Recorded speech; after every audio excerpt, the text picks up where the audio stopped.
Hey there, can you hear me?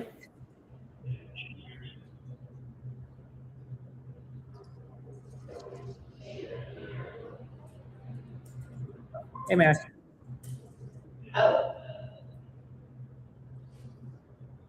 you there? Matt, can you hear me?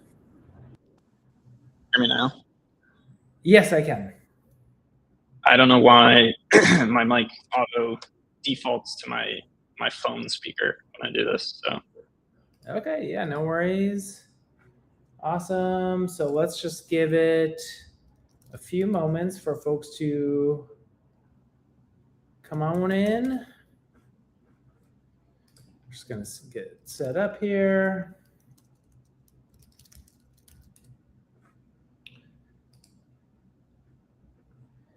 And for anyone who is here, we're using StreamYard, the first time using this platform. So bear with us as we're just getting our bearings straight. Let's see how many people are in currently. I'm seeing 2 people. Okay. Let me.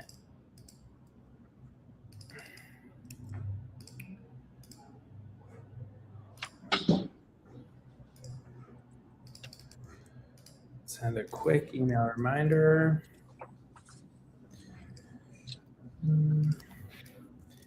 Mail or in the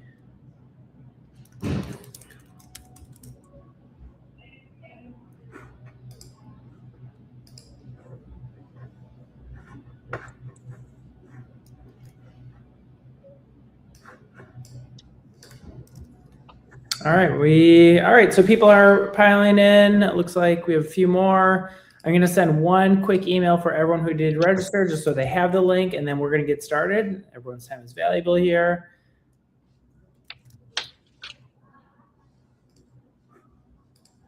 Excellent. Okay, well, let's get started here.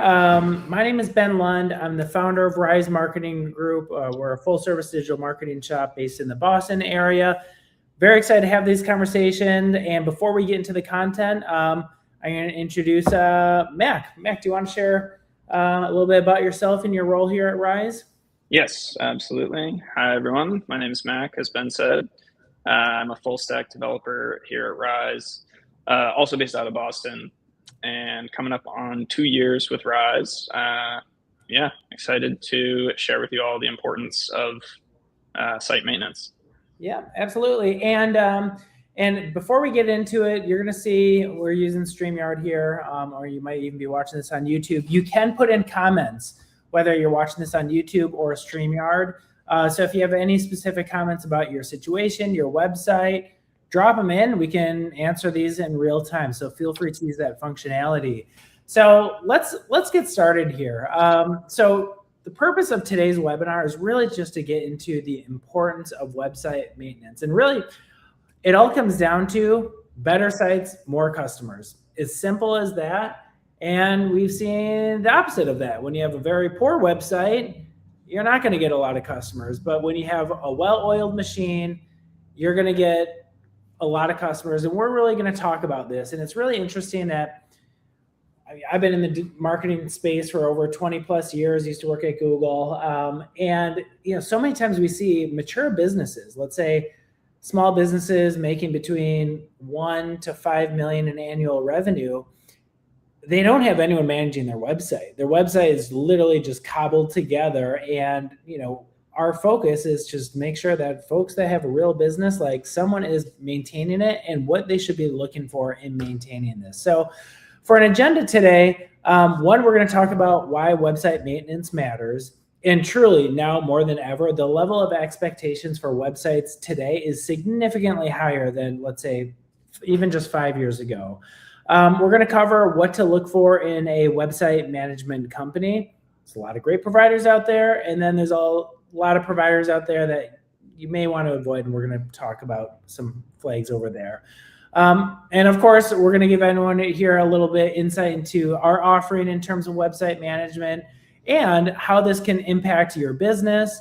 And truly just taking old website versus new, same amount of users, how much more leads, customers, and revenue that you can get.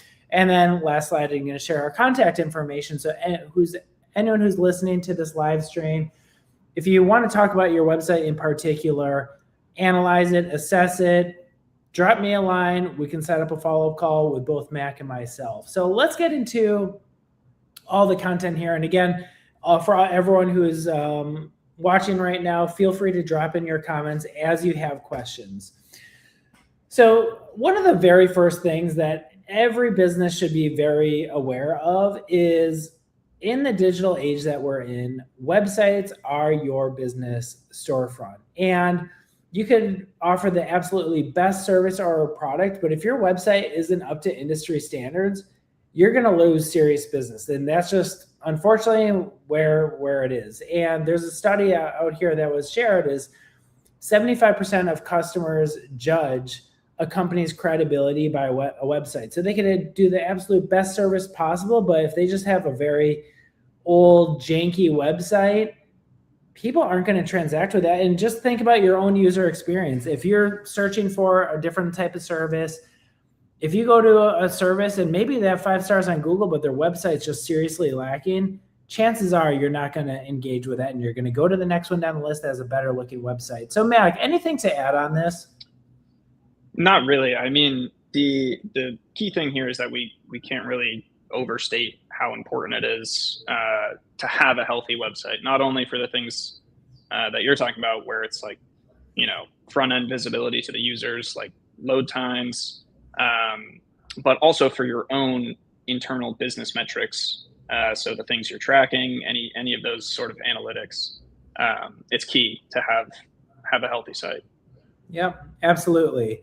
And moving on to the next one is slow sites lose potential customers. And there's a study that was shown that 36, almost 37% of users are far less likely to return to a slow loading site. And, unfortunately, we live in a world where attention span is at an all-time low.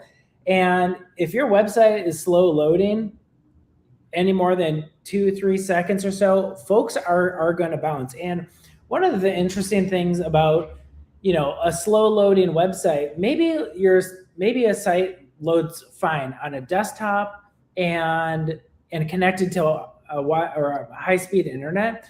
But you have to think about all the use cases of where everyone's going to be watching your website and viewing your website. Chances are a lot of folks that are going to view your website are going to be on the go, on mobile, not connected to high-speed internet. So if you're looking at your website like, it's rendering pretty fast. Well, of course, you're on a high-speed internet on a desktop, on a high-power computer, but take that situation. Let's say you're on a subway on your phone. How is it going to render that? So you have to really look at this, several ways through. Mac, anything to add on that? I mean, I touched this on the previous slide where I was mentioning, business metrics and analytics.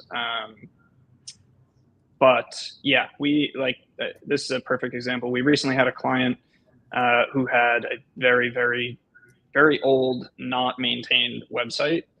And, everything about it was outdated, the hosting provider, the code itself. And it would take on average more than 10 seconds to load even the homepage, any page really. And an important metric is that, like you said, people have very short attention spans. Around the 3-second range is when you start to see a huge bump in bounce rate, right? And what we did for them was we brought their page load down to below half a second. So not only is that more than 20 times faster, but it gives you that instant feeling, that snappy feeling when you visit a site, and everything's right there for you. And of course, I mean, there's many things that play into it. But yeah, we'll get to that in the next slides. Yeah, definitely. And Mac, for anyone who's listening, what's a good website that folks can go to just to test how quick or slow their website is? So a very common one is called PageSpeed Insights. This is provided by Google. You'll also notice it if you inspect any web page when you're on like Google Chrome, for example.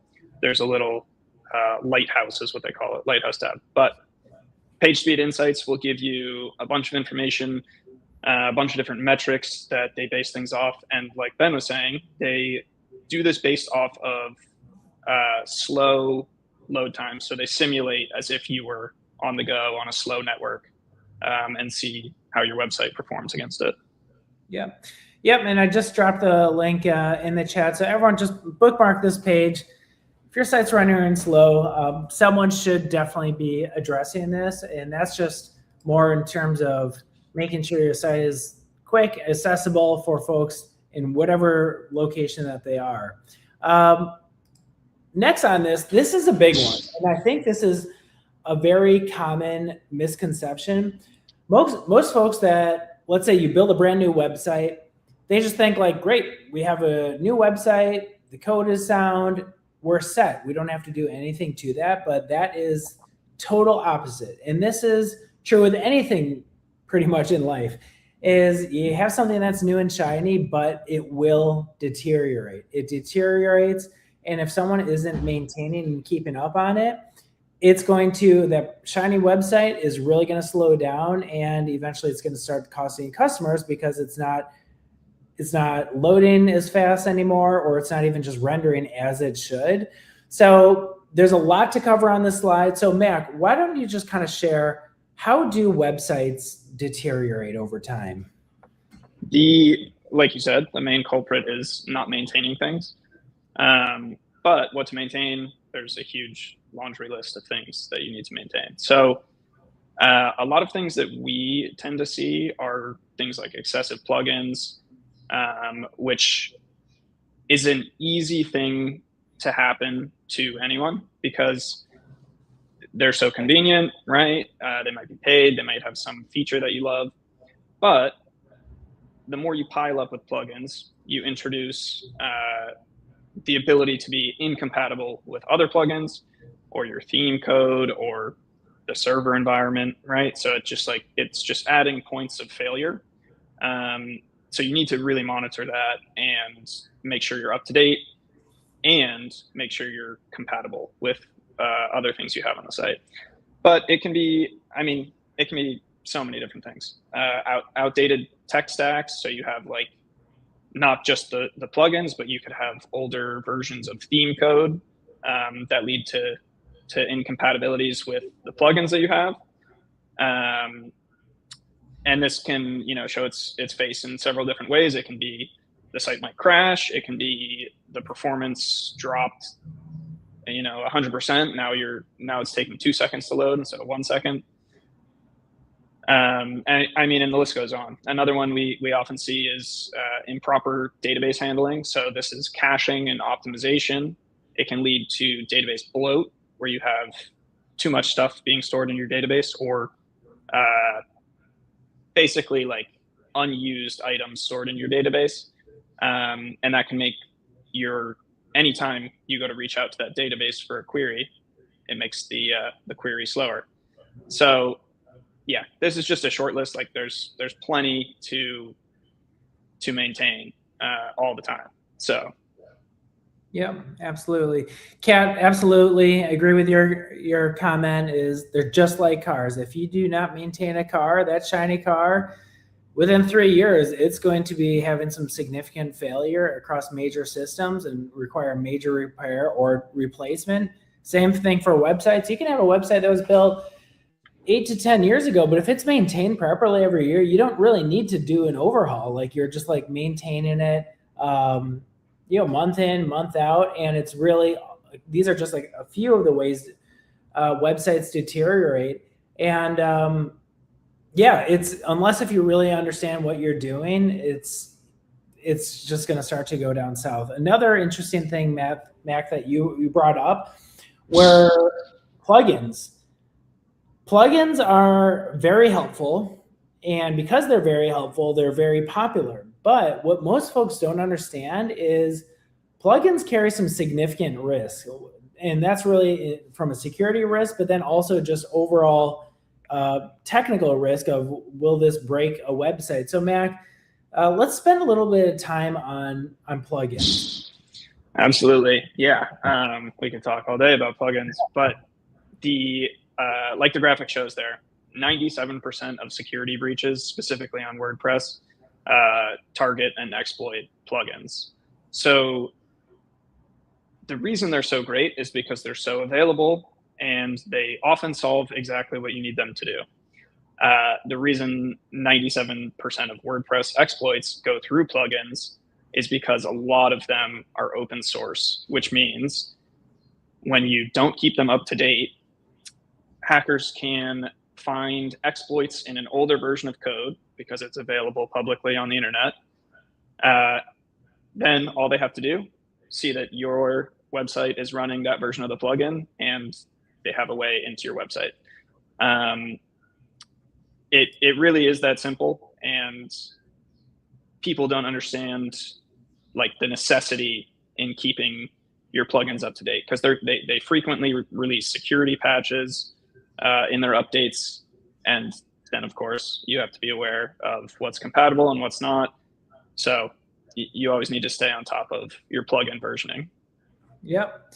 And most website owners, yeah, exactly. You called it. They have a specific need. They're like, oh, I can just download this plugin. And then they forget about that plugin until something breaks or they get hacked. But yes, so be very careful about plugins. And if you do have plugins, it's not the end of the world, but they do need to be properly managed. And then further, plugins can get expensive. This is another survey where businesses can spend up to $1,000 per year in plugins. And we see a range across our client sets of sites that we onboard. Some just maybe have a handful, others have a ton, and each one comes with an annual premium because the companies that make these, or individuals that make these plugins, they want to monetize. And then so, that's another thing to really consider is just the price that you're paying. And what most folks don't understand is plugins aren't required. So if you have a plugin, you can create something custom or just hard code something to your site and then just eliminate security risks and eliminate just kind of the outflow of cash to keep up with these plugins. But Mac, anything to add there? No, you nailed it. Yeah, two things I tend to always opt for are free and custom. The majority of plugins that you'll find that are paid are you just paying to renew your license, essentially, which in my opinion, I'm not a fan of.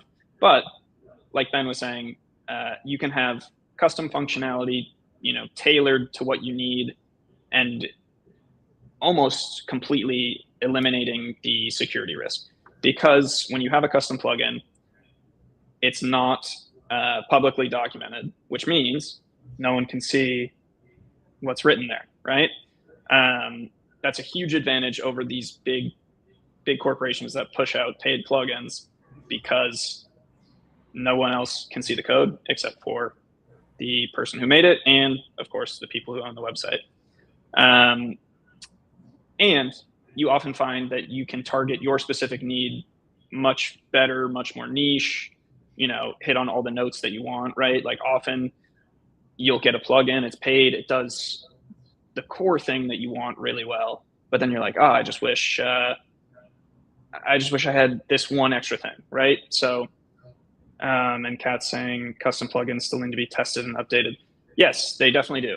And this is where the whole kind of maintenance comes into play. So yeah, that's exactly right. Spot test it against new versions of WordPress, make sure it's compatible.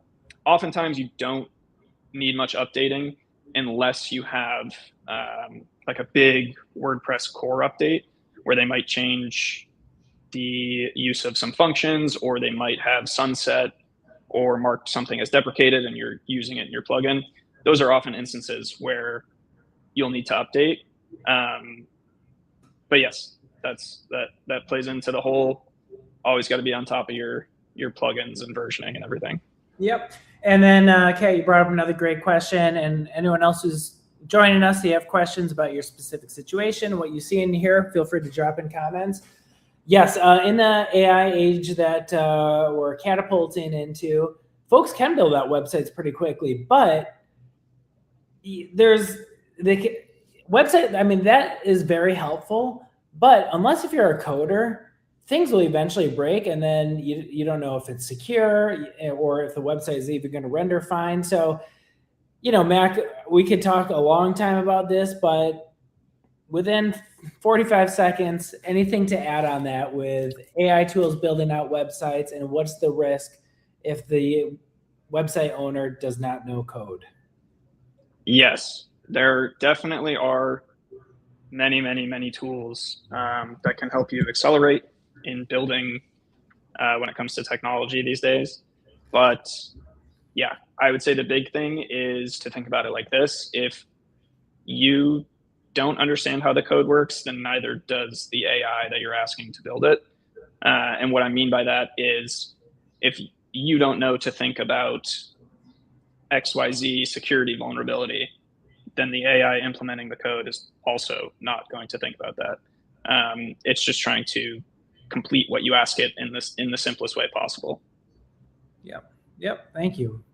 So now that we talked about some of the core areas of like why maintaining a website is so critically important, so now we're going to talk about what to look for in a website maintenance provider. And maybe this is like one of the things that is maybe instead of what to look out for is maybe what to watch out for. And we've seen it all. Is there are a lot of website companies that businesses pay a monthly retainer, but just know, just because you're paying a retainer does not mean that you're actually getting proactive service on that. A lot of times, and far too many that we see, is they pay a couple $100 a month, and then I ask clients, I'm like, okay, great. So what are you getting out of it? And they're like, well, I don't know, but they're usually there when I ask for updates. I'm like, well, they should be doing something more than that, because you can't just pay someone a couple $100 a month to be reactive whenever you need it. So a couple things that you should watch out for is, when they offer a retainer with no clearly defined deliverables, they lack structured monthly checklists or a maintenance process, which we go through every one of our clients. We have a structured checklist that we go through to mitigate any potential security risks, site breakage, etc. Also, if you're hiring someone, make sure that they have some level of documented response or escalation plan. Websites can go down at any time, any day, week, time of day. Now, if you're maintaining a website, the risk of a website going down is significantly diminished. But when you sign up with a company, you should know, like, well, what happens if it's Friday at 7 p.m. and my site goes down? Obviously, no one wants that, but you should have some type of redundancy and plan of like, okay, this is the escalation path. Another thing that you should watch out for is where someone is maintaining a website, but they're not thinking about the holistic marketing approach.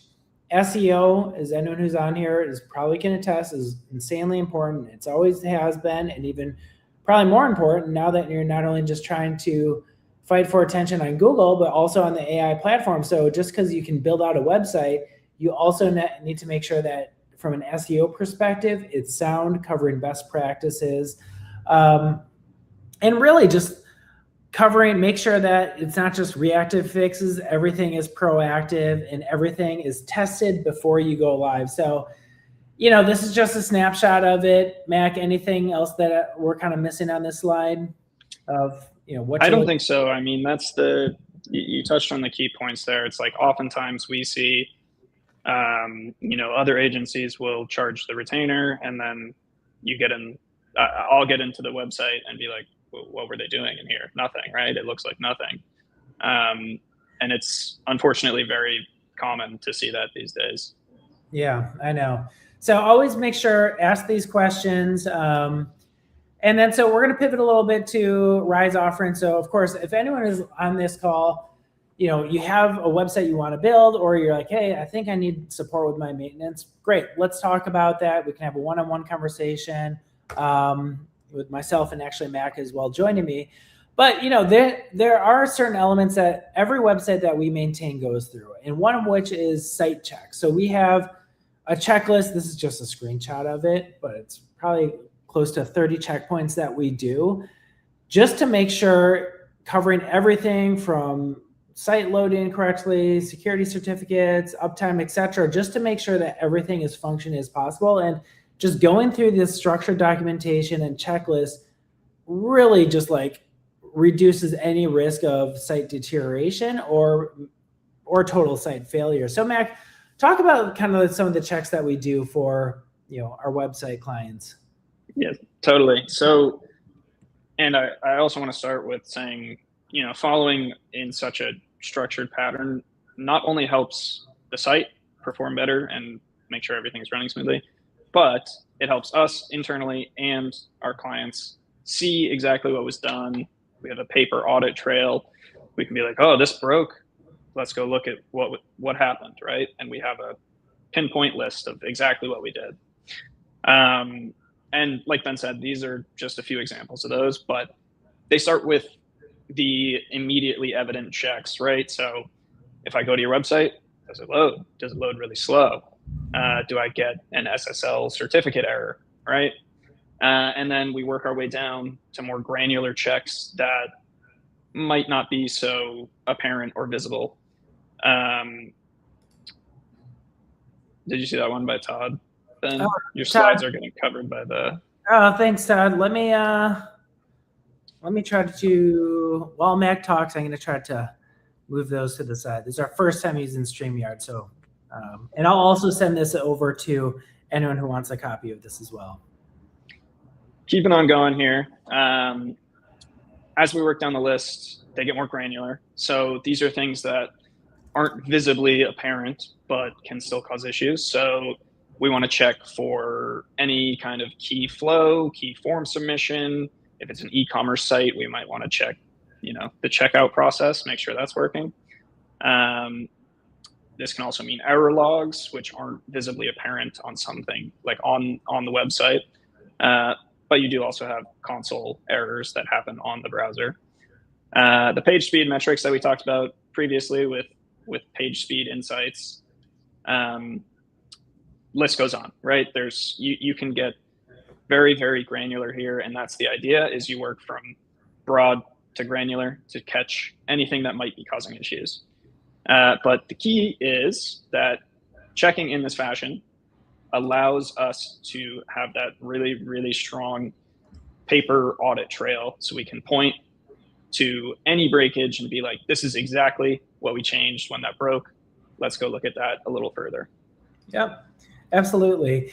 And not all elements are, need to be checked every day or weekly or monthly. So there is also a cadence to this checklist that we do of, and Mac, I'll just kind of let you share 2 or 3 of these of like, what are examples that we check, every time we're looking at the website, and some that it might be more monthly or even quarterly. Yeah, absolutely. I mean, there's so much when it comes to maintenance that this is why we structure it this way, right? You need a clear traceable log of things that have been done.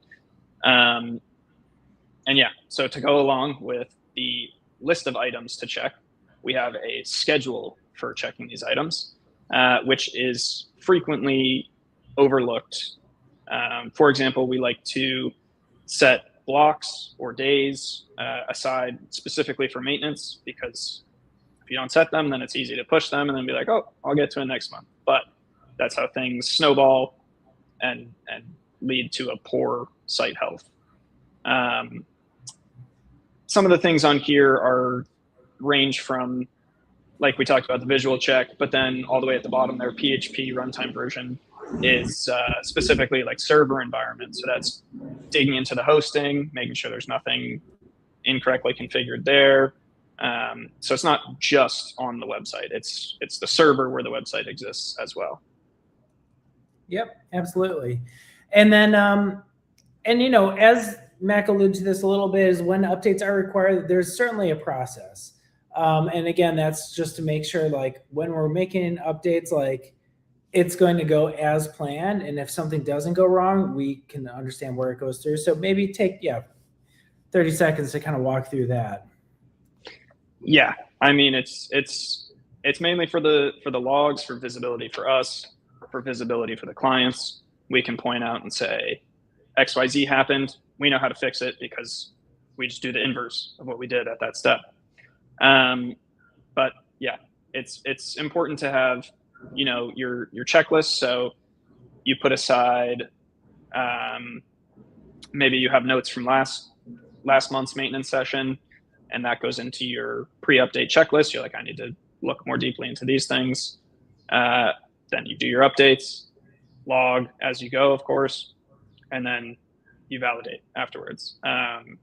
But going into it with a list of things that you think or you're going to change is helpful as well, because then you don't add extra variance to your session, basically. Yep, absolutely. And then, so what you can expect with our maintenance plans is monthly overall health email. Boom, boom, boom. This is what we're seeing. This is what we did. Every client has an optional call. And we have some engagements where there's a lot of activity that's happening throughout the month. So it'll be multiple calls.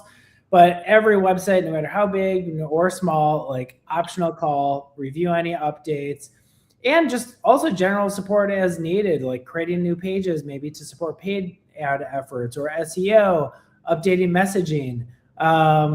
And yes, Marie, we do offer SEO. So yes, so quickly, 10 steps back, Rise Marketing Group, we're a performance marketing firm.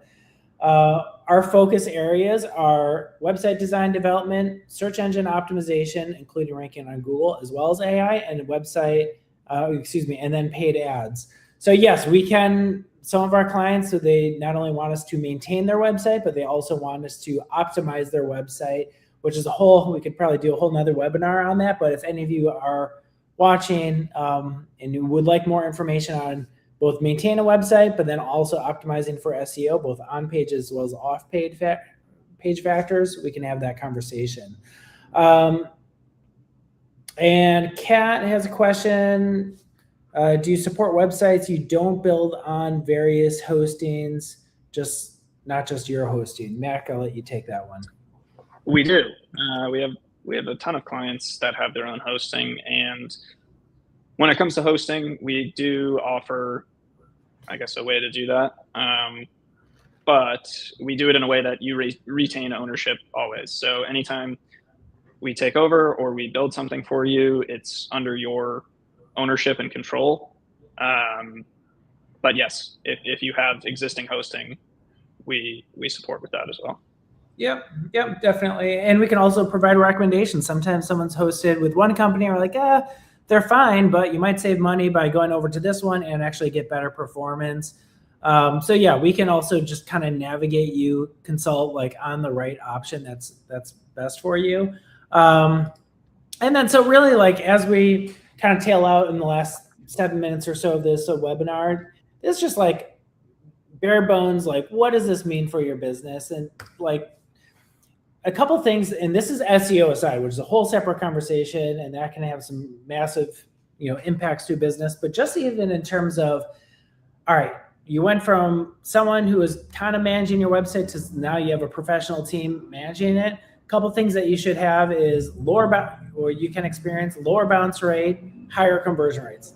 That's key. That's a key area where if people go to your website and they bounce due to its slow, poor user experience, it's really going to, impact the amount of customers and leads that you're going to get.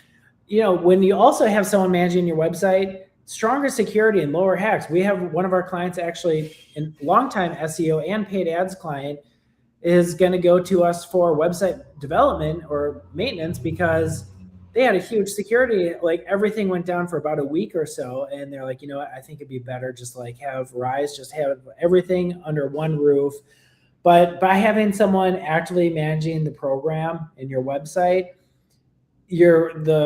the risk of hacks and security issues is significantly lower. And of course, having a solid website, better SEO, and we can even map out a specific SEO engagement, which also includes content creation, technical backend markups, as well as link building. You're going to have a longer website lifespan. So any new website can vary from, let's say, $8,000 to create to $30,000, depending on how large and how many pages and how intricate it is. But if you create a website and you put all this money up and then you don't maintain it, you're going to have to redo the whole thing in a couple of years. So rather make your investment last longer by actually maintaining this website. I'm going to catch up on a couple of questions real quick. Kat, retaining ownership and control is so important. Have seen many designers who are required to be on their hosting. Yeah, absolutely. Yep. Every client, they own everything. We are the stewards of their website. We maintain it for them, but they take 100% control, as it should. And even on the ad side of the business, we don't own any of the counts.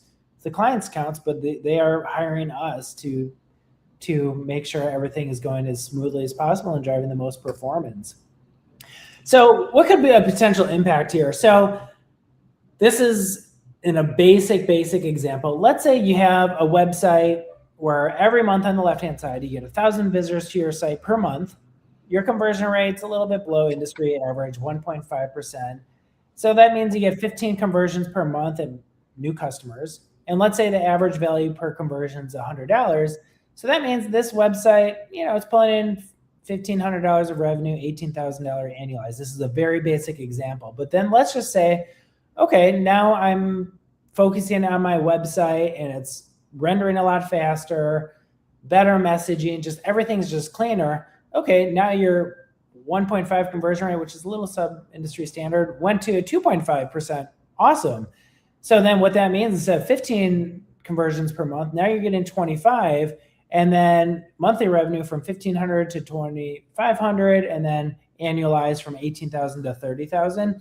But this is a very basic example, just illustrative example, but it's very true. And when you multiply this out by sites that get several thousand visitors per month, or their average value per customer is not $100, could be thousands, especially home service-based companies, attorneys, etc., then you're talking about some pretty substantial revenue gains just by making sure your site is on par with the industry. But yes, exactly. So this is just kind of like one example. And then the same thing could be said for lead generation of how many leads that you're getting per month. Let's say your close rate is 33%. So in a low conversion rate, you're getting 5 new clients per month. But if you just increase your sign up conversion rate from 1.5 to 2.5%, you're going to get, from 5 new clients to 8 new clients per month, and then just a lot more revenue. And we can even do some like modeling for anyone who's interested, is look at your Google Analytics. What's your conversion rate of your website? What we think we could probably get it to, and then actually back that into like some true business impact. Now, I'm going to cover some of our plans here. We have a basic website maintenance plan. Starts around $750 per month. We can go a little bit lower. It's usually a little bit lower focus. And then we also have plans that go much higher than that. But every plan that we have is a dedicated batch of hours. Some of those hours, so for example, the basic plan for $750 a month, it's 5 hours per month. About half or 3/4 of it is proactive site health. So it's the monthly site check, it's the theme updates, the site audits, it's the email, like everything, making sure it's going by well. And then we usually have a bucket of hours, let's say 1 or 2 with this plan every month, of making updates of, hey, like you have a new product or service offering, let's update the messaging. Or, hey, can you build out a quick landing page? Or, hey, can you help me out with Google Ads tracking? That's included. And then, of course, as businesses have larger websites or more traffic going through or more need, then we also have more of a comprehensive maintenance plan. Very similar in spirit. It's just more dedication. So this plan's $1,400 per month, up to 10 hours of dedication. And then we have obviously all the proactive work that we do. We offer an optional monthly call. And then we can also support with just larger projects as needed. Maybe it's SEO packages that we can discuss. Or maybe, within this range, you might need like other needs of creating new pages or making some larger enhancements to your website. But all that to say, everything that we do for our clients is custom. We suggest plans that's going to fit your business. So if you're a small business, you probably don't need a ton of hours every month, but you do need something, because if you don't have something, your site's going to deteriorate and you're going to feel it in the revenue and the leads. And from some of our larger clients that have 100,000 people going to their site a month, like they need some serious service to make sure that their site is not failing them, because otherwise it's going to be a lot of traffic that they're going to be missed on their website. So, and then also just to kind of wrap this up, how else we can support, I did mention this a little bit earlier, respond to Marie's comment, is we are a full service digital marketing firm focused on website design and development, search engine optimization, performance advertising across all platforms, as well as email marketing. So when we started the company about 8 years ago, it was really the intention is to be a one-stop shop. So, our clients don't have to be like, okay, I use Rise for this service and this agency for that. It's all under one roof. Kat, you have, I love all your participation, really great feedback and commentary. You had a colleague who decided to update themselves, didn't end up with Viagra ads on page 2 of the site. Oh man, okay, so let's talk about this a little bit. We hear you, and I mean, we've seen, Mac, why don't you share an example of like all the casino stuff we've seen? The amount of bad faith actors on the internet these days is, and this ties back into the, it's the age of AI, and like more people have access to more powerful tools, right? So if it's on the internet, someone wants to steal it, basically. But we've had plenty of, work that we've done for clients to clean up hacks or injections. And what Ben was referring to was one that we had a client we took over for another agency, and they had an injection attack, which is a plugin vulnerability that injects blog posts into your website. And so they had, tens of thousands of blog posts injected, all of which were online casino ads, basically. Which, it's just, people, I don't know what people are doing these days on the internet, but you got to watch out for the bad faith actors. I know, you got to watch out. And the thing is, unfortunately, it's easy. Like, folks can hack into websites, and someone's got to be watching this. I mean, for so many folks on this webinar, like, their website is the main driver of leads. And like, if it's not taken seriously, like, it can really wreak havoc on your business. It's not just kind of like a nice to have a good website. Like if a website goes down, there goes leads, and that can really cause some pain down the road. So in conclusion, I know we're wrapping up here. I really appreciate everyone on this webinar. Thank you all who've participated in your comments. Our goal is to do even more webinars in the coming weeks, so stay tuned on this. My email is up here right now. I'll also put it in the comments. So if anyone wants to chat about their business and how we can help, drop me a quick line. Let's have a consultation. Mac and I will be there. And but yeah, I do appreciate everyone. I'll make sure that everyone has a copy of this, and I hope everyone has a wonderful rest of the day. Thank you, everyone. Appreciate your time, Mac. Yeah.